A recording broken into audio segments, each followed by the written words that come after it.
Hello everyone, welcome to Plan Your Trades, Price Action and Institutional Data Breakdown Analysis for Friday అంటే 31st July 2026 and I hope మన pre market analysis కానివ్వండి, data breakdown, extracted levels కానివ్వండి లైవ్లో అయితే మీకు help అవుతున్నాయి అనుకుంటున్నాను.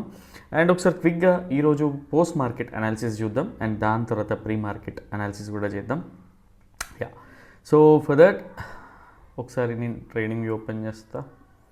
Yeah, so yes, so ఈ రోజు కోసం బేసిక్గా మనకి ఎలా ఉండింది అంటే, సో ఎవరైతే యూఎస్ మార్కెట్స్ మనం అనాలిసిస్ చేసేటప్పుడే స్ట్రాంగ్ బేరిష్ ఉన్నాయి, ఈవెన్ నాకు మల్టిపుల్ మెసేజ్ వచ్చినాయి. బట్ స్టిల్ మనం ఏంటి అంటే, నేను మోస్ట్ ఆఫ్ ద టైమ్స్ నేను ఎక్స్ప్లెయిన్ చేస్తూ ఉంటా, ఇండియన్ మార్కెట్స్లో ఎవరు స్ట్రాంగ్ ఉన్నారు అనే దానిపైన ఎక్కువగా ఫోకస్ ఉండాలి. బికాజ్ ఫెడ్ మీటింగ్ ఉండొచ్చు ఆర్ ఏదైనా సరే, ఇప్పుడు గ్లోబల్గా ఉండే ప్రతి న్యూస్ మన మార్కెట్ని ఇంపాక్ట్ చేయదు. అండ్ ఇంపాక్ట్ చేసేది ఉంటే ఇన్స్టిట్యూషనల్ ట్రేడర్స్ కానీ, అంటే ప్రొప్రైటరీస్ కానివ్వండి, అండ్ సేమ్ వే ఎఫ్ఐఐస్ కానివ్వండి, వీళ్ళు ఎందుకు బుల్లిష్ పొజిషన్స్ ఇనిషియేట్ చేస్తూ ఉంటారు చెప్పండి. సో మనల్ని ట్రాప్ చేయడానికి 100 వేస్ ఉంటాయి. సో ఇది క్లియర్గా అర్థం చేసుకోండి. ఠీకే, ఫస్ట్ ఆఫ్ ఆల్ ఎవరైతే రీటైలర్స్ ఉన్నారో, అంటే ఎవరైతే క్లయింట్స్ ఉన్నారో, వీళ్ళు స్ట్రాంగ్ బేరిష్ ఉన్నారని డిస్కస్ చేసుకున్నాం. బికాజ్ మీటింగ్ అవుట్కమ్స్ నుంచి నెగిటివ్ న్యూస్ రావచ్చు, బేరిష్ మూవ్ వెళ్ళొచ్చు, మల్టిపుల్ థింగ్స్ కావచ్చు, సోషల్ మీడియా ఇంపాక్ట్ ఉండొచ్చు, ఇట్లాంటి థింగ్స్ అన్నీ కలిపి సో వీళ్ళందరూ కూడా ఏంటి అంటే రీటైలర్స్, మనలాంటి ఇండివిజువల్ ట్రేడర్స్ అందరూ కూడా కంప్లీట్ బేరిష్ పొజిషన్స్ హోల్డ్ చేస్తూ ఉండే. యాక్చువల్గా వీళ్ళు పొజిషనల్గా బుల్లిష్ ఉన్నారు. బట్ మనకేంటి అంటే, ట్రాప్ చేయడానికి ఇన్స్టిట్యూషనల్ ట్రేడర్స్ 100 వేస్ ఉంటాయి, మనం ట్రాప్ అయిపోతూ ఉంటాం. సో రీటైలర్స్ బేరిష్ ఉండే, but when it comes to FIIs and proprietaries, so వీళ్ళు ఇన్స్టిట్యూషనల్ ట్రేడర్స్, సో వీళ్ళిద్దరు కలిపిన పొజిషన్స్ అన్నీ కూడా స్ట్రాంగ్ బుల్లిష్ పొజిషన్స్ హోల్డ్ చేస్తూ ఉండే వీళ్ళు. అండ్ సేమ్ థింగ్ మనం డిస్కస్ చేసినాం ఎస్టర్డే అనాలిసిస్ వీడియోలో. ఠీకే, సో ఫస్ట్ మనం ప్లాట్ చేసుకోవాల్సిన, మిమ్మల్ని ప్లాట్ చేసుకోమన్న లెవెల్స్ ఏవైతే ఉన్నాయో ఇక్కడ క్లియర్గా అర్థం చేసుకోండి గైస్. అడ్వాన్స్ ప్రైస్ యాక్షన్ చాలా చాలా అవసరం. అండ్ సింపుల్ థింగ్స్, ఈ ఏదైతే లెవెల్స్ ఉన్నాయో బేసిక్గా ఛానల్స్ కానివ్వండి, support and resistances from hire time frames, ఇవి మోస్ట్ ఇంపార్టెంట్ థింగ్స్. అండ్ వీడియోలో ఏంటి అంటే, నాకు తెలిసిపోతుంది అనుకుంటారు, వీడియోని ఎక్కువగా చూడరు, అండ్ మళ్ళీ లైవ్లో నాకు అవే డౌట్స్ మెన్షన్ చేస్తూ ఉంటారు. సేమ్ థింగ్, జస్ట్ నేను ఈ లో తీసుకొని ఇక్కడికి ప్లాట్ చేసిన, అండ్ సేమ్ వే అది తీసుకొచ్చి రిప్లికేట్ చేసి పెడితే ప్రైస్ పాస్ట్ 2 days నుంచి మోస్ట్లీ ఇదే ఛానల్ని మనం వాట్ వి కాల్ ప్లాట్ చేసుకుంటా ఉన్నాం. ఠీకే, సో అండ్ ఏదైతే ఇన్స్టిట్యూషనల్ డేటా వైజ్ మనం ఎన్ఎస్సిలో చూసిన, అదే వాట్ వి కాల్ ఆప్షన్ చైన్లో చూసిన, ఎన్ఎస్సి ఆప్షన్ చైన్లో చూసిన, ఆర్మిక్ జీరోదాలో చూసిన, ఎక్కడ చూసినా కూడా క్లియర్గా అర్థమైపోతుంది. 24,200 అనే జోన్ది సపోర్ట్ ఎక్కువ ఉందా, కాల్స్ ఎక్కువ ఉన్నాయా ఏంటి అనేది క్లియర్గా తెలిసిపోతుంది. అండ్ సేమ్ వే ఇంటెన్సిటీ, మనం ఒక పుల్ బ్యాక్ ఎక్స్పెక్ట్ చేస్తూ ఉంటాం ఎప్పుడైతే ప్రైస్ పైకి వెళ్తూ ఉంటుందో, అండ్ ఎప్పుడైతే మనకి డైవర్జెన్సెస్ ఉంటా ఉంటాయో ఒక పుల్ బ్యాక్ అనేది చూస్తూ ఉంటాం. సేమ్ వే మనకు ఒక పుల్ బ్యాక్ వచ్చింది గైజ్. ఇది చాలా చాలా ఇంపార్టెంట్ బేసిక్గా పోస్ట్ మార్కెట్ అనాలిసిస్. మనం ఏదైతే మాట్లాడుకున్నామో అది జరుగుతుందా లేదా, ఎందుకు జరుగుతుంది, ఇవన్నీ ఈ థింగ్స్ అన్నీ మీకు ఇన్స్టెంట్గా బోర్ కొట్టొచ్చు ఆర్ ఇన్స్టెంట్గా ప్రాఫిట్స్ చేయకపోవచ్చు. కానీ మీరు ఒక ప్రొఫెషనల్ ట్రేడర్ అవ్వాలి అనుకున్నప్పుడు మాత్రం ఇది చాలా చాలా అవసరం. బికాజ్ మల్టిపుల్ థింగ్స్ అన్నీ ఎవ్రీడే డిస్కస్ చేస్తూ ఉంటే మీకు క్లియర్గా మైండ్లో ఇంజెక్ట్ చేసుకుంటారు, అడాప్ట్ చేసుకుంటారు. సో యూజ్ అవుతుంది బేసిక్గా. సో ఈ లెవెల్ ఏదైతే ఉందో ప్రైస్ ఎప్పుడైతే కన్ఫర్మేషన్ ఇచ్చి ప్రైస్ పైకి వెళ్తూ ఉంటుందో, మనం this is going to be a high probability bullish scenario అనుకున్నాం. ఠీకే, అండ్ ప్రైస్ ఎప్పుడైతే సపోజ్ మనకి ఎస్టర్డే కూడా క్లియర్గా చెప్పిన ఒక క్యాండిల్లో మనకి సపోజ్ డైరెక్ట్గా ఇదే లెవెల్కి వచ్చి ఉంటుంది ప్రైస్, మనకి ఇక్కడ వాట్ డు వి కాల్ మనకి 30 పాయింట్స్ ఎస్ఎల్తో క్లియర్గా లేకుండా మనకు ఒక మంచి బుల్లిష్ క్యాండిల్ ఇక్కడి వరకు వచ్చింది అనుకోండి, ఒక గ్రీన్ క్యాండిల్, మనం ఏం చేయాలని డిస్కస్ చేసుకున్నాం. సో ఏదైతే ఈ సైడ్ వే స్ట్రక్చర్ ఉందో, ఈ సైడ్ వే స్ట్రక్చర్ బ్రేక్అవుట్ అయ్యి పైకి వెళ్తూ ఉంటే this is going to be are medium probability bullish scenario అనుకున్నాం.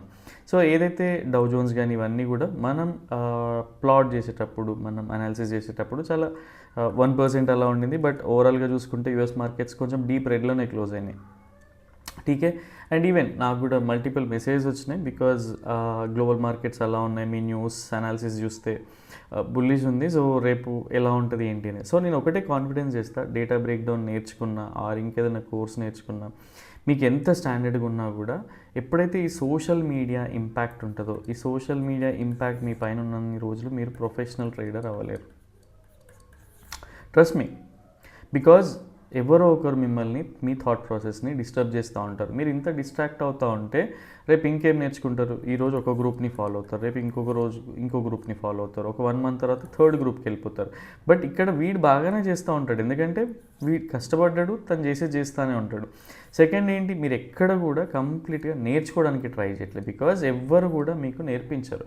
ఇప్పుడు సపోజ్ నేను డేటా బ్రేక్ డౌన్ నేర్పించినా సరే మీ లోపల అట్లీస్ట్ ఒక జనరల్గా నేను ఒక 80% మీ లోపల ఇంజెక్ట్ చేసినా కూడా మిగతా 20% మీరు ఓన్గా డెవలప్ చేసుకోవాల్సిన స్కిల్ ఉంటుంది. సేమ్ థింగ్ అనమాట. టీకే. అండ్ మన బేరిష్ ప్లాన్ వచ్చేసి ఇన్ కేస్ ప్రైస్ ఇది మీడియం ప్రాబబిలిటీ అండ్ ఇది high probability, and in case bearish వెళ్తూ ఉంటే మనం కంప్లీట్ ఈ ట్రెండ్ లైన్ బ్రేక్ డౌన్ అయినా కూడా అవాయిడబుల్ సినారియో అని డిస్కస్ చేసుకున్నాం. కావాలంటే నేను ఎవరికి ప్రూవ్ చేయాల్సిన అవసరం లేదు, ఆర్ ఈవెన్ మనకి క్రెడిట్స్ అక్కర్లేదు. బట్ ఓన్లీ థింగ్ ఈస్ మనం ఏం డిస్కస్ చేసుకున్నాం, మార్కెట్ ఎలా రియాక్ట్ అవుతుందనే దానిపైన మాట్లాడుకోవాలి. టీకే. సో ఫస్ట్ ఇక్కడ క్లియర్గా అర్థం చేసుకున్నాం ఫస్ట్ క్యాండిల్లో ఏం జరిగింది అనేది, అండ్ సేమ్ లెవెల్ సేమ్ కథ సేమ్ ఇదే ఉంటుంది.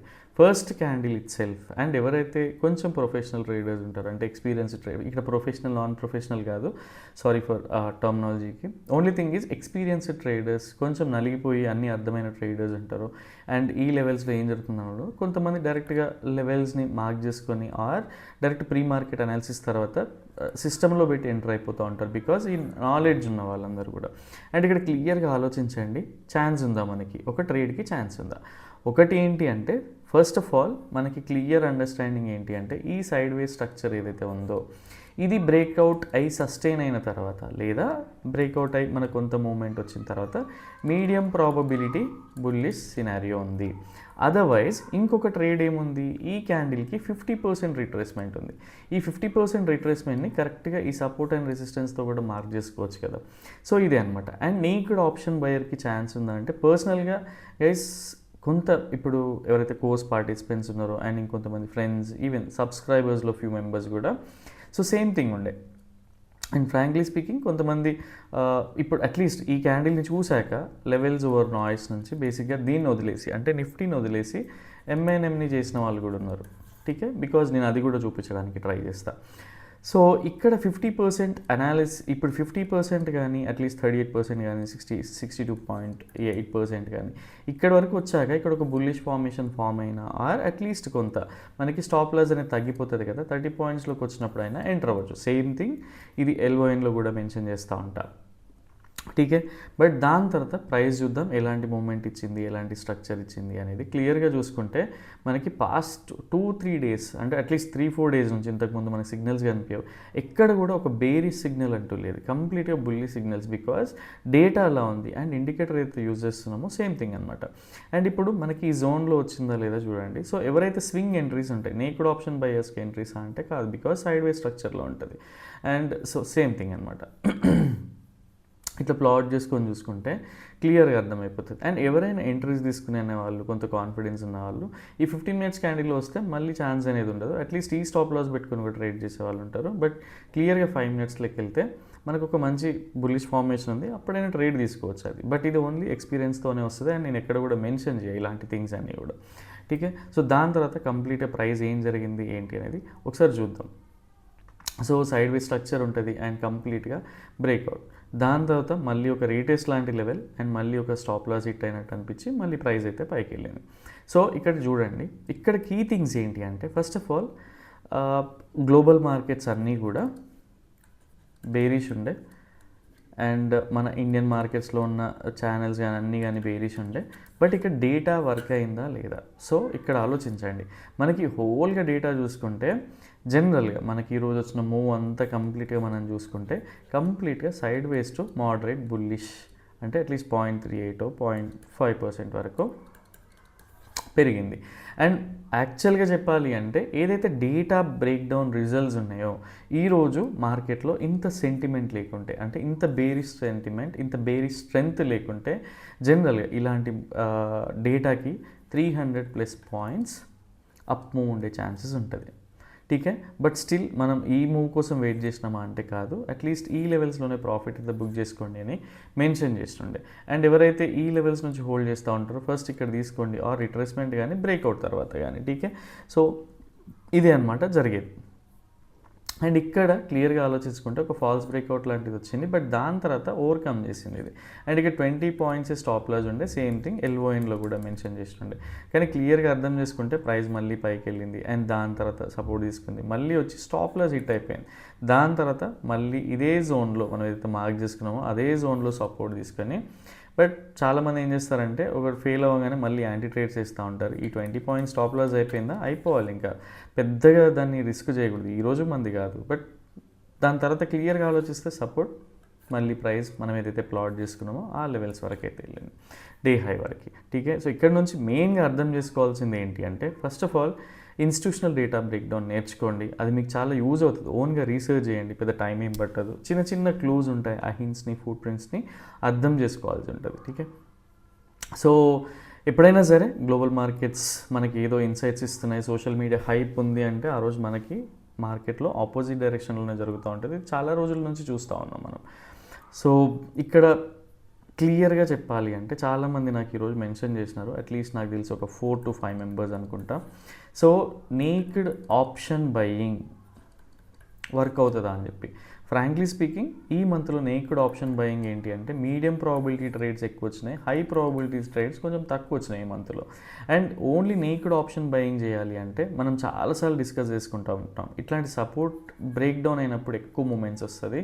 అండ్ ఎప్పుడైతే రెసిస్టెన్స్ ఉంటుందో ఇట్లాంటి రెసిస్టెన్స్ బ్రేక్అవుట్ అయి ప్రైస్ పైకి వెళ్తూ ఉంటే ఎక్కువ మూమెంట్ వస్తూ ఉంటుంది. అండ్ ఇట్లాంటి స్వింగ్ ఎంట్రీస్ తర్వాత ఏంటి అంటే ఇక్కడ పోవచ్చు, but most of the times ఇట్లా సైడ్ వేస్ ఉంటుంది. ఇక్కడ పేషెన్సీతో ఉండాలి. నేనేమంటా అంటే పేషెన్సీతో ఉండండి, డౌన్ సైడ్ మూవ్ వచ్చినప్పుడు యావరేజ్ చేసుకోండి, అప్పుడు ప్రైస్ పైకి వెళ్తూ ఉంటుంది, అలా తీసుకోవచ్చు అని చెప్పేసి.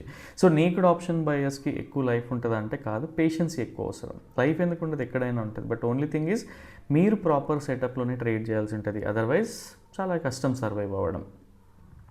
సో ఎందుకు అంటే మనకు జనరల్గా ట్రేడ్ రావాలి అంటే ఇక్కడ క్లియర్గా చూడండి. సో ఎక్కడైనా సరే ఒక సపోర్ట్ బ్రేక్అవుట్ అయిన తర్వాత, రెసిస్టెన్స్ బ్రేక్అవుట్ అయిన తర్వాత ప్రైస్ పైకి వెళ్తూ ఉంది. అండ్ ఇక్కడ నుంచి ట్రెండ్ లైన్ డ్రా చేసుకున్నా కూడా రెసిస్టెన్స్ తర్వాత కొన్నిసార్లు ఏంటి అంటే మనం 1:1, 1:2 కూడా బుక్ చేయాల్సి ఉంటుంది. సో ఇది ఎక్కువగా సైడ్ వేస్ మార్కెట్లోనే జరుగుతుంది. ఇక్కడ చూడండి, ఇప్పుడు మీకు క్లియర్గా అర్థమవుతుంది ఒక రెసిస్టెన్స్, ఒక సపోర్ట్ బ్రేక్ డౌన్ అయిన తర్వాత ఎట్లా ఉంటుంది. ఇట్లాంటి మూవ్స్ ఎక్కువగా క్యాప్చర్ చేయడానికి ట్రై చేయాలి తప్పిస్తే స్వింగ్ ఎంట్రీస్లో నేక్డ్ ఆప్షన్ బయర్స్కి పెద్ద స్కోప్ ఉండదు. ఠీకే, సో ఇదనమాట ఈరోజు జరిగింది. అండ్ ప్రాపర్ ట్రేడ్ ఉందా అంటే ప్రాపర్ ట్రేడ్ లేదు, బట్ ఓన్లీ థింగ్ ఈజ్ ఎవరైతే స్ప్రెడ్స్ చేసి ఉంటారో, పర్సనల్గా నేనైతే స్ప్రెడ్స్ని ఎంకరేజ్ చేస్తూ ఉంటా. సో నేను చేసేది కూడా ఎక్కువగా స్ప్రెడ్స్తోనే ఉంటుంది. ఫస్ట్ నేక్డ్ చేసినా దాని తర్వాత హెడ్జ్ చేయడం స్టార్ట్ చేస్తూ ఉంటా ఒక మినిమం ప్రాఫిట్ రాగానే. సో సేమ్ థింగ్, అండ్ వీటి గురించి వీడియోస్ కూడా ఉన్నాయి పాస్ట్లో. సో స్ప్రెడ్స్ ఎవరైతే చేసినారో వాళ్ళకి మంచి మొమెంటం అయితే దొరికింది ఈరోజు. అండ్ ఎవరైతే జనరల్గా నేను 3 o'clock ఆ టైం మూవ్స్కి అయితే ఎంత రెస్పెక్ట్ అయితే ఇవ్వను, బట్ ఎవరైనా ఆ టైం వరకు చేసిన వాళ్ళు కూడా మంచి ఇదిలో ఉన్నారు. బట్ ఓన్లీ థింగ్ ఈజ్ ఇక్కడ కాషియస్ అండ్ బేసిక్గా మన పేషెన్సీ టెస్ట్, ఇదంతా ఈ 1-2 hours కూడా పేషెన్సీ టెస్ట్ ఉంటుంది. సేమ్ ఇక్కడ కూడా చూడండి 3 hours పైన పేషెన్సీ టెస్ట్ ఉంటుంది. దాని తర్వాత మూవ్స్ వస్తాయి, కానీ ఆప్షన్ బయర్స్కి ఇక్కడ డికే అయిపోతుంది. నన్ను అడిగితే ఫస్ట్ 3-4 క్యాండిల్స్ చూడాలి, దాని తర్వాత వెళ్ళిపోవాలి, లేదా స్ప్రెడ్ చేసి క్యాపిటల్ పెట్టుకోవాలి. ఒకటే ఆలోచించండి, మనం 1 lakh క్రెడిట్ కార్డులోంచి తీయడం, 2 lakhs క్రెడిట్ కార్డులోంచి తీయడం, లేదా 50,000 తీసి మనం ట్రేడ్ చేయడం అనేది, imagine lakhs of crores invest చేస్తూ ఉన్నారు అపోనెంట్స్, అంటే బిగ్ ప్లేయర్స్. మనం వాళ్ళ కింద నాట్ 1%. సో మనకి ఏం కావాలి, పేషెన్సీ కావాలి. సో గుర్తుపెట్టుకోండి, మీ ఫేవరెట్ సెటప్ ఏదైతే ఉందో దాన్ని ఐడెంటిఫై చేయడానికి ట్రై చేయండి, అప్పుడే ఎక్కువగా మనకి సక్సెస్ ఛాన్సెస్ అనేవి ఉంటాయి. ఠీకే, సో ఇదనమాట ఈరోజు జరిగిన ప్రైస్ యాక్షన్ రీక్యాప్. అండ్ ఈరోజు నాకు తెలిసి అందరికీ అర్థమైంటుంది ఎందుకు డేటా బ్రేక్ డౌన్ అనేది ఇంపార్టెంట్, ఎందుకు న్యూస్ని ఫాలో అవ్వకూడదు అనేది. ఠీకే. అండ్ ఇది ఎప్పుడైనా సరే కోర్స్ జాయిన్ అయినా ఏం జరిగినా కూడా 100% మనం ఎంత నేర్పించినా నేను ఎంత ట్రైన్ చేసినా కూడా పర్సనల్గా మీకు కొంత ఓన్ ఇది అనేది కావాలి, ఆ రెస్పాన్సిబిలిటీ కూడా ఉండాలి, అకౌంటబిలిటీ కూడా ఉండాలి, అప్పుడు ప్రాపర్గా వచ్చేస్తుంది. సో ఎవరో ఒకరు మనకి ఇంజెక్ట్ అడిగి కావాలి, ఫోర్సబుల్గా ఏది కూడా ఫీడ్ చేయలేరు మన మైండ్లోకి. కొంత లైవ్ మార్కెట్, అందుకే బ్యాక్ టెస్ట్ చేయమంటా ఉంటా. సో ఇట్లాంటి ఈవెంట్స్ కానీ సినారియోస్ ఉన్నప్పుడు క్లియర్గా అర్థమవుతూ ఉంటుంది. ఠీకే. అండ్ రేపటి కోసం ఎలా కంప్లీట్గా మనం ఒకసారి 4 హార్లీ స్ట్రక్చర్ చూసుకున్నట్టయితే, సో యాక్చువల్గా చెప్పాలి అంటే మీకు ఎస్టర్డే నేను ఇది కూడా ఫీడ్ చేసిన మైండ్లో ఈ లెవెల్ వరకు వెళ్ళినా కూడా, అంటే బికాజ్ ఈరోజు స్ట్రాంగ్ బేరిష్ సైన్స్ ఉండే కాబట్టి ఏంటి అంటే మనకి రీటైలర్స్ ఎంత లేదన్నా సరే రీటైలర్ స్ట్రెంగ్త్ అనేది ఉంది కాబట్టి ప్రైస్ అనేది ఎక్కువగా పైకి వెళ్ళదు. అదర్వైజ్ 300+ పాయింట్స్ పైకి వెళ్ళేంత సినారియో ఉండే ఈరోజు. అండ్ సో ఇక్కడ క్లియర్గా చూడండి మళ్ళీ రెసిస్టెన్స్ ఎక్కడ ఉంది ఏంటి అనేది ఒకసారి 4 హార్లీ టైం ఫ్రేమ్లో ప్లాట్ చేసుకోండి.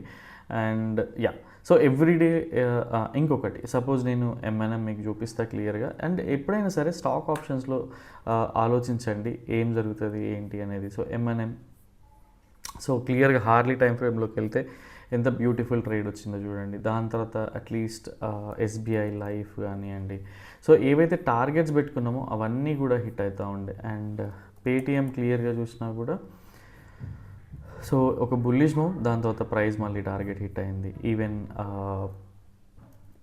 ఎటర్నల్ క్లియర్గా చూడండి ప్రైస్ మూమెంట్స్ అనేటివి అంటే ఓన్లీ థింగ్ ఈజ్ పొజిషనల్గా మనం ఇదే మూవ్స్ అనమాట ఆప్షన్ బయర్కి ఎక్కువగా ఛాన్సెస్ వచ్చేటివి. అండ్ ఇంకా ఫ్యూ స్క్రిప్ట్స్ ఉండే. సో సమ్హౌ పేటిఎం సో ఇట్లా అబ్జర్వ్ చేయండి, అట్లీస్ట్ ఎల్ఓఎన్లు ఎవరన్నా ఇట్లాంటి అప్డేట్స్ అన్ని మీకు యూజ్ అవుతాయా లేదా కూడా ఐడెంటిఫై చేసి పెట్టుకోండి. సో దట్ సో ఒకసారి నేను ఒకటి చెప్పాలి బేసిక్ డిక్సాన్. సో ఎట్లా ఐడెంటిఫై చేయాలి ఏంటి అనేది క్లియర్గా ఆలోచించండి. ఇక్కడ మంచి ఒక బుల్లిష్ ప్యాటర్న్ ఫామ్ అయింది. దాని తర్వాత మనకి జనరల్గా ఈ చిన్న స్టాప్ లాస్ తీసుకున్నా కూడా 1:3 ఈరోజు. బట్ ఇది ఇంతవరకు ఎవరుంటారు ఈ క్యాండిల్లోనే ఎగ్జిట్ అయిపోతారు, ఈ క్యాండిల్లోనే ఎగ్జిట్ అయిపోతారు. బట్ ఓన్లీ థింగ్ ఈజ్ ఎప్పుడైతే బ్యాక్ టెస్ట్ చేసి హోంవర్క్ చేస్తూ ఉంటారో టార్గెట్స్ వరకు ఉండడం అనేది తెలుస్తూ ఉంటుంది. అదర్వైజ్ చాలా చాలా కష్టంగా అనిపిస్తూ ఉంటుంది. సో ఇట్లా అనాలిసిస్ చేయండి. నేనేం ప్లాట్ చేయలేదు, ఈ లెవెల్స్ని మార్క్ చేసిన ఆ లెవెల్స్కి తీసుకొచ్చి ఇక్కడ రిప్లికేట్ చేసి పెట్టిన, ఇక్కడ ఒక మంచి బుల్లిష్ ప్యాటర్న్ కనబడింది. సో సేమ్ థింగ్ షేర్ చేసినా కూడా ఠీకే. అండ్ సో రేపటి కోసం ఎలా ఉంది అనాలిసిస్ చూద్దాం. డేటా లోడ్ అవ్వట్లేదు. ఎనీవే నేను స్క్రీన్ షాట్ తీసి పెట్టుకున్నాను ఆల్రెడీ. గైస్ ఇదంతా హెడ్ఏక్ అనిపిస్తుంది అంటే కొంచెం మార్కెట్లో ఈ మాత్రం హెడ్ఏక్ లేని డబ్బులు అయితే రావు. ఇక ఏ బిజినెస్ పెట్టినా కూడా హెడ్ఏక్ ఉంటుంది. ఫస్ట్ ఆఫ్ ఆల్ ఇక్కడ క్లయింట్స్ ఏం చేస్తున్నారంటే వీళ్ళలో కొంతమంది బేరిష్ మూవ్ ఎక్స్పెక్ట్ చేస్తూ ఉన్నారు అండ్ ఇంకొంతమంది బుల్లిష్ మూవ్ ఎక్స్పెక్ట్ చేస్తూ ఉన్నారు. ఓవరాల్గా చూసుకుంటే వీళ్ళు కొంత బుల్లిష్ మూవ్ అయితే ఎక్స్పెక్ట్ చేస్తూ ఉన్నారు. బట్ వీళ్ళ పొజిషన్స్ అన్నీ కూడా అంటే బేసిక్గా వీళ్ళు అన్నీ కలిపి చూస్తే సైడ్ వేస్ యాక్షన్లో ఉన్నాయి. బట్ వీళ్ళెవరు ఇండివిజువల్ ట్రేడర్స్, ఒకరి నుంచి ఒకరికి సంబంధం ఉండదు. కాబట్టి ఓవరాల్గా డిస్కస్ చేయాలంటే వీళ్ళ పర్స్పెక్టివ్ మాత్రం మళ్ళీ కొంతమంది బుల్లిష్ ఉన్నారు. సో మేజర్గా బుల్లిష్ వెళ్తుందనే హోప్తోనే ఉన్నారు. అండ్ కొంత స్ట్రెంత్ బేరీ స్ట్రెంత్ కూడా ఉంది. ఓవరాల్గా తీసుకుంటే వీళ్ళని సైడ్ వేస్లా డిస్కస్ చేయొచ్చు. బట్ స్టిల్ కొంత మోడరేట్ బుల్లిష్ అయితే షిఫ్ట్ అయినారు వీళ్ళు. ఠీకే. And when it comes to FIIs వీళ్ళ 80% ఆఫ్ ద పోర్షన్ హెడ్జ్ చేస్తున్నారు వీళ్ళు. మార్కెట్లో ఎక్కడ పోయినా కూడా పెద్ద ఫరక్ పడదు. And very nominal quantity bullish positions open ఉన్నాయి వీళ్ళే. అంటే నిజం మొన్న చెప్పాను చూడండి, ఒకరోజు డాట్ పెట్టి ప్రైస్ అక్కడే తిరిగినా కూడా ప్రైస్ వీళ్ళకి పెద్ద ఏం ఫరక్ పడదు అని చెప్పేసి సిమిలర్ కైండ్ ఆఫ్ పొజిషన్స్ అనమాట. అంటే వీళ్ళ వ్యూ తీసుకోవాలి అనుకుంటే very nominal sideways to very moderate bullish type అనమాట. And most of the days proprietaries ఎఫ్ఐఎస్ని ఫాలో అవుతుంటారు. బట్ ఈ రోజు కోసం అలా లేదు. బేసిక్గా ప్రొపరేటరీస్లో కూడా ఏంటి అంటే ప్రొపరేటరీ ఫర్మ్స్ ఉంటాయి కదా, కొన్ని బుల్లిష్ ఉన్నారు అండ్ కొంతమంది బేరిష్ ఉన్నారు. బట్ ఓవరాల్గా క్లియర్గా చూసుకుంటే సో ఈవెన్ ఎఫ్ఐఎస్ కూడా సిమిలర్ కైండ్ ఆఫ్ వేలోనే. సో ఇక్కడ ఏం జరిగింది, ఎఫ్ఐఎస్ది sideways positions to moderate bullish ఉన్నాయి కదా. సో ఇక్కడ ఎవరైతే ప్రొపరేటరీస్ ఉన్నారో వీళ్ళు sideways to very nominal quantity bearish positions open చేసి ఉన్నాయి. సో ఇలాంటివి ఉన్నప్పుడు మనకి ఏం జరుగుతుంది, price gap up gap down ఎక్కడైనా కూడా ఆ first candle within the లిమిట్స్లోనే ప్రైస్ యాక్షన్ అనేది ఎక్కువగా జరుగుతూ ఉంటుంది. ఠీకే. సో ఓవరాల్ ఇక్కడ నుంచి పర్స్పెక్టివ్ ఏంటి అంటే కంప్లీట్గా సైడ్ వేస్ అనేది నా పర్సనల్ వ్యూ. అండ్ లైవ్ మార్కెట్లో మనకి కొన్నిసార్లు క్లూస్ దొరుకుతూ ఉంటాయి, దాన్ని బట్టి కూడా ట్రేస్ చేసుకోవచ్చు. ఠీకే. బట్ ఎప్పుడైనా సరే ట్రేడ్ తీసుకునే ముందు లాస్ ఫిక్స్ అయ్యండి. మీరు ఆప్షన్ బయ్యరా, ఆప్షన్ సెల్లరా, క్రెడిట్ స్ప్రెడ్ చేస్తారా, డెబిట్ స్ప్రెడ్ చేస్తారా, వాటెవర్ ఏం చేసినా సరే ఫస్ట్ లాస్ ఫిక్స్ అవ్వండి, సో దట్ మీకు ఫోమో పోతుంది. సో ఇక్కడ నుంచి కంప్లీట్గా సైడ్ వేస్ డేటాని తీసుకొని వెళ్తున్నాం అండ్ ట్రేడింగ్ వ్యూ పైన మీకు క్లియర్గా ఎక్స్ప్లెయిన్ చేస్తా. యా సో రేపటి కోసం బేసిక్గా ఏంటి అంటే ఏదైతే మనం ఈ రోజు కోసం ఈ లెవెల్ని అయితే ప్లాట్ చేసుకున్నామో అండ్ ఈ లెవెల్ ఏదైతే ఉందో సో ఒక స్ట్రాంగ్ సపోర్ట్ జోన్గా అయితే ఐడెంటిఫై చేసి అయితే మార్క్ చేసుకున్నా. ఇన్ఫ్యాక్ట్ స్ట్రాంగ్ సపోర్ట్ జోన్ అనే కంటే కూడా డేటా షిఫ్ట్ అయ్యే లెవెల్ అనమాట ఇది బేసిక్గా. సో మీకోసం ఎలా ఎక్స్ప్లెయిన్ చేస్తా అంటే ఫస్ట్ ఇది డ్రా చేద్దాం, చూద్దాం ఎక్కడి వరకు వస్తుంది ఏంటి అనేది. యా సో ప్రైస్ చూడండి ఏదైతే లెవెల్ ఉందో అండ్ యా సో ఇలా డ్రా చేసుకోవచ్చు, ఆర్ మీరు ఇలా ప్లాన్ చేసుకుని కూడా డ్రా చేసుకొని పెట్టుకోండి, సో దట్ యూజ్ అవుతుందేమో ఆలోచించండి. సో ఇది నేను క్లోజ్ చేస్తా. And same way in case దీనికి ఇంపార్టెన్స్ కంటే కూడా లాంగ్ ట్రెండ్ లైన్కి ఎక్కువగా ఇంపార్టెన్స్ ఉంటుంది. సో ఇది గుర్తుపెట్టుకోండి ప్రైస్ అనేది. ఇన్ కేస్ ఈ లెవెల్ ఏదైతే ఉందో ఈ లెవెల్ ఏదైతే, ఎందుకంటే ఇన్స్టిట్యూషనల్ ట్రేడర్స్ ఎఫ్ఐఎస్ కొంత బుల్లిష్ ఉన్నారు అండ్ ప్రొపరేటరీస్ కొంత బేరిష్ ఉన్నారు కదా. So same way price in case ఏంటి అంటే ఈ లెవెల్ కిందన కన్ఫర్మేషన్ కిందికి వస్తూ ఉంటే this is going to be are medium probability bearish scenario. ఎందుకు అంటే ప్రొపరేటరీస్ ఎవరైతే ఉన్నారో వీళ్ళు sideways to moderate bearish positions అయితే హోల్డ్ చేస్తూ ఉన్నారు కాబట్టి మనం రెగ్యులర్గా ఏదైతే సెటప్ ఫాలో అవుతూ ఉన్నామో ఆ సెటప్ ఈ పరంగా ఎక్స్ప్లెయిన్ చేస్తూ ఉన్నా. And same way in case price ఈ లెవెల్లోనే సపోర్ట్ తీసుకుని కన్ఫర్మేషన్ ఇస్తూ ప్రైస్ పైకి వెళ్తూ ఉంటే this is going to be are medium probability bullish scenario. ఈ లెవెల్లో ఏంటి అంటే ప్రొపరేటరీస్ ఎవరైతే ఉన్నారో ఎఫ్ఐఎస్ ఎవరైతే ఉన్నారో వీళ్ళు కొంత side ways to moderate bullish positions hold చేస్తూ ఉన్నారు కాబట్టి సేమ్ థింగ్ ఎక్స్ప్లెయిన్ చేస్తూ ఉన్నా. ఠీకే. సో ఇది సినారియో. అండ్ ఇన్ కేస్ డైరెక్ట్గా ప్రైస్ గ్యాప్ అప్ అయింది, సో ఇక్కడ మనం ఏం జరుగుతుంది అంటే ఇక్కడ నుంచి ప్రైస్ పైకి వెళ్తూ ఉంటే కంప్లీట్గా అవాయిడబుల్ సినారియో. ఎప్పుడైతే డౌ థియరీ వైలేట్ అయ్యి ప్రైస్ కిందకి వస్తూ ఉంటుందో this is going to be a low probability bearish scenario. అంటే ఏం చేస్తాం 10% to 20% of our regular quantity. అంటే 10 లాట్స్తో చేసేవాళ్ళు 1 or 2 లాట్స్తో ట్రై చేయండి, 3-4 లాట్స్తో చేసేవాళ్ళు మీకు ట్రై చేయాలనిపిస్తే ఒక లాట్తో చేయండి, లేకుంటే కంప్లీట్గా avoidable scenario. And same way direct price gap down అయింది అనుకుందాం, ఇది ఒక స్ట్రాంగ్ సపోర్ట్ లెవెల్. ఇక్కడ ఒక బుల్లిష్ ప్యాటర్న్ ఫామ్ అయిన డౌ థియరీ వైలేషన్ స్టార్ట్ అయ్యి ఒక మంచి బుల్లిష్ ప్యాటర్న్ ఫామ్ అయినా కూడా 20 to 30 పాయింట్స్ స్టాప్ లాస్ దొరికిందా very same thing 10 to 20% of the regular క్వాంటిటీని డిప్లాయ్ చేసి ఒక బుల్లిష్ లో ప్రాబిలిటీ బుల్లిష్ ట్రేడ్గా అయితే బుల్లిష్ సినారియోగా అయితే కన్సిడర్ చేసి టిల్ ఏ లెవెల్స్ అంటే ఈ లెవెల్స్ కానీ ఈ లెవెల్స్ కానీ. నేను ఎందుకు చెప్తా ఉన్నా ఈ లెవెల్లో మనకి రిజెక్షన్ గ్యాప్ అప్ అయ్యి ప్రైస్ కిందికి వస్తే ఎందుకు అంటే ఎవరైతే ప్రొపరేటరీస్ ఉన్నారో వాళ్ళు కొంత బేరిష్ పొజిషన్స్ హోల్డ్ చేస్తూ ఉన్నారు కాబట్టి ప్రైస్ని అట్లీస్ట్ ప్రీవియస్ డే సెషన్ ఆ క్లోజింగ్ సెషన్ వరకన్నా ఒక 50 పాయింట్స్ ఆ రేంజ్లోకైనా తీసుకురాగలుగుతారు కదా. Same way direct gap down అయినా ప్రీ మార్కెట్ మన కంట్రోల్లో ఉండదు. మార్కెట్లో ఏం జరగబోతుంది పొజిషన్స్ని బట్టి అనేది ఎక్స్ప్లెయిన్ చేస్తూ ఉంటుంది. లాస్ట్ మీరు 10 to 20 అట్లీస్ట్ ఒక లాస్ట్ 2 weeks అయితే 10 ట్రేడింగ్ సెషన్స్ ఉంటాయి కదా, ఆ వీడియోస్ చూడండి సో దట్ మీకు క్లారిటీ వస్తుంది ఎందుకు ఈ డేటా బ్రేక్డౌన్కి అంత ఇంపార్టెన్స్ అనేది. ఠీకే. వన్స్ అగైన్ ఒకసారి ఎక్స్ప్లెయిన్ చేస్తూ ఉన్నా. ప్రైస్ ఈ రేంజ్లో కన్ఫర్మేషన్ తీసుకుని ప్రైస్ పైకి వెళ్తా ఉంటే medium probability bullish scenario. And same way price in case resistance తీసుకుని ప్రైస్ కిందికి వస్తూ ఉంటే medium probability bearish scenario. And ఈ ప్రైస్ గ్యాప్ డౌన్ అయిపోయి డైరెక్ట్గా ఒక Dow theory violation bullish pattern form అయినప్పుడు ఇది low probability bullish scenario. And same way ఒక రెసిస్టెన్స్ దగ్గర డైరెక్ట్గా ప్రైస్ కిందికి వస్తూ ఉంటే low probability bearish scenario. So based on FIs కానీ ప్రొపరేటరీ పొజిషన్స్ కానీ. ఠీకే. సో దీన్ని ప్లాన్ చేసుకోండి అండ్ నేర్చుకోవడానికి ట్రై చేయండి డేటాని. And same way advance price action కూడా నేర్చుకోవడానికి ట్రై చేయండి. నేకుడ్ ఆప్షన్ బయింగ్కి ఎప్పుడైనా సరే కొంత హెడేక్ అనేది ఉంటుంది మార్కెట్లో. సో దాన్ని మీరు ఎలాంటి సెటప్స్లో మీకు ఎక్కువ పాయింట్స్ వస్తున్నాయి అనే దానిపైన ఫోకస్ చేయండి. సో చాలా యూజ్ అవుతుంది. ఠీకే. సో యా, సో ఈరోజు డేటా బ్రేక్డౌన్ ఇంత మనకు బుల్లిష్ ఉంది కాబట్టి అట్లీస్ట్ బేరిష్ వెళ్ళకుండా ఆపింది, కానీ రీటైలర్స్ అందరు కూడా బేరిష్ వెళ్ళినారు. సో ఇట్లాంటి కన్విక్షన్ని ఈవెంట్స్ ఉన్నప్పుడు ఆర్ హ్యూజ్ బుల్లిష్ డేటా ఉన్నప్పుడు ఏం జరుగుతుంది అనే దానిపైన ఫోకస్ చేయండి, సో దట్ మీకు యూజ్ అవుతూ ఉంటుంది. Yeah, that's all for now, and రేపటి వీడియోలో మళ్ళీ కలుద్దాం. Till then bye, take care.